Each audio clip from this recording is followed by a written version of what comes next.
Acidentes de trânsito com morte está crescendo em toda a região. É o que mostra um levantamento de um órgão do Detran. Em Rio Preto, as principais vítimas são os motociclistas e, segundo os profissionais de segurança, a imprudência está entre as principais causas também. Veja comigo nessa reportagem. Cleilson, 35 anos. Deixou o Ceará em busca de uma vida melhor em Rio Preto há 4 anos. Ele trabalhava como pedreiro, era casado e tinha um filho de 6 anos. Mas um acidente trágico em junho do ano passado transformou radicalmente a família. Cleilson conduziu uma moto nesta avenida quando foi atingido por uma caminhonete. O motorista fugiu e o pedreiro não resistiu. 7 meses fez mais para mim. Sempre, ao tocar nesse assunto, é sempre uma coisa assim, difícil, né? Porque um menino tão jovem, trabalhador, o esporte era o que ele fazia, trabalhar e jogar a bolinha dele, né? Era isso, família, trabalho e o vôlei e os jogos dele, né? Cleilson tinha vários sonhos. Um deles era construir a casa própria, mas para a família restam apenas saudades. O Lourenço, todos os dias, ele tem uma coisa para ele lembrar do pai. Até que eu pensei que quando os dias fossem passando, ele ia ficar uma coisa bem mais distante, né? Por ser uma criança. Mas todo dia, ou ele lembra de uma coisa, porque o pai era assim, como ele trabalhava, ele não trabalhava registrado, era ele quem fazia todo o acompanhamento com o Lourenço. Era escola, era reunião, era médico. O caso de Cleilson é um reflexo de uma triste realidade. Segundo dados do Detran, a região registrou um aumento de 10% nas mortes no trânsito. Em Rio Preto foram 59 e quase metade dessas vítimas eram motociclistas. Segundo a Polícia Militar, a imprudência tem sido o motivo principal de tantas mortes no trânsito. De indivíduos conduzindo sem habilitação ou desrespeitando alguma norma de trânsito, um semáforo, conduzindo as motocicletas de formas imprudente, fazendo malabarismos e todas essas situações assim diariamente acabam ocorrendo.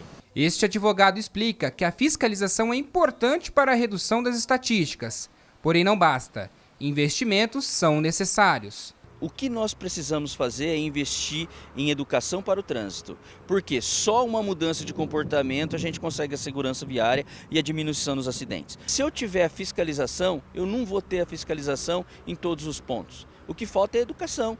É a educação de eu cumprir as leis, mesmo se eu não estou sendo fiscalizado. A educação de diminuir a velocidade sob chuva ou numa via que está esburacada.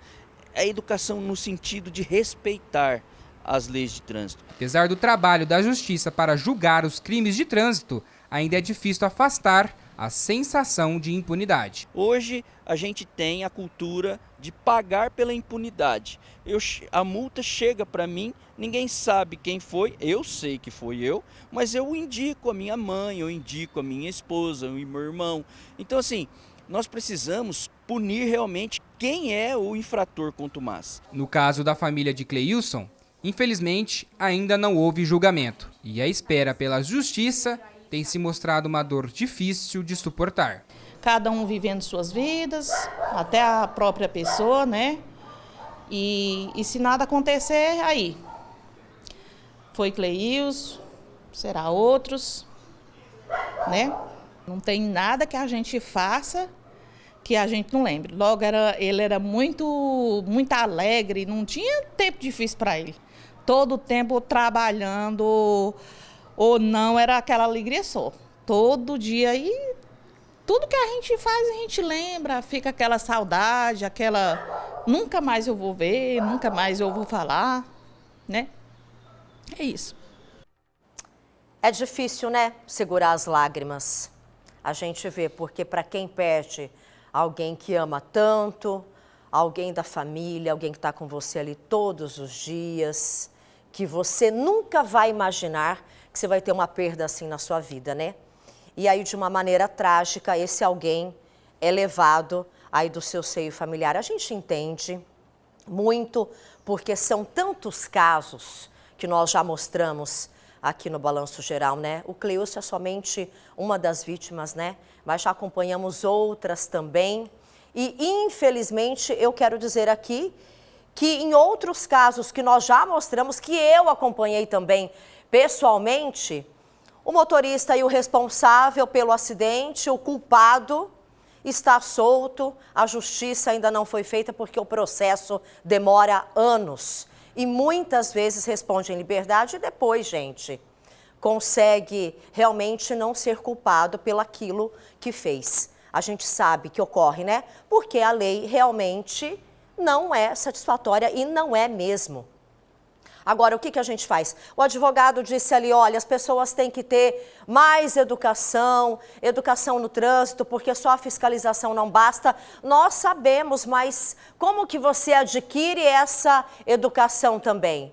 Um trabalho que deveria ser feito, que vai muito além do que a gente imagina, não somente talvez nas escolas, né, começar desde cedo também. Já temos isso, né, mas eu acho que não basta também, né?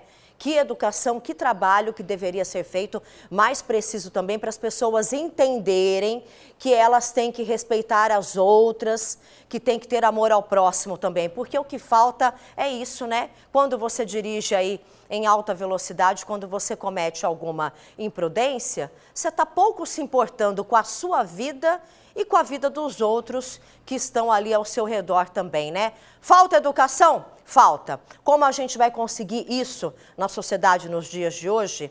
É uma boa pergunta, né? É uma boa pergunta. Realmente deveríamos ter mais ações em relação a isso, né? Esperamos que realmente as coisas mudem de figura devido aos números que nós estamos mostrando aí.